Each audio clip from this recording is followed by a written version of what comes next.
Katanya pro pendidikan.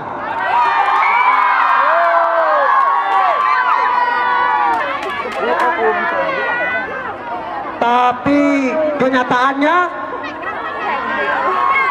tidak ada.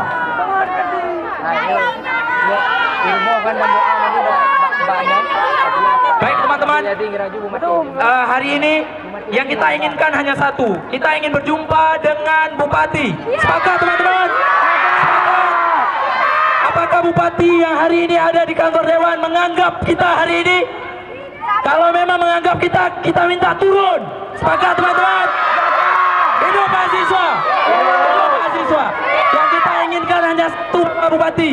Ini bukan kepentingan teman-teman di AKS Pemda. Ini bukan kepentingan Unimal semata. Ini kepentingan teman-teman yang hadir di sini. Tapi ini demi kepentingan seluruh masyarakat Jawa Utara. Sepakat teman-teman? Sepakat! Hidup mahasiswa! Hidup mahasiswa! Jadi kami minta kepada bapak-bapak Dewan yang terhormat, Bapak Bupati yang terhormat, turun hari ini, jumpai kami yang ada di sini. Apakah bapak-bapak yang ada di sana mendengar jeritan kami hari ini?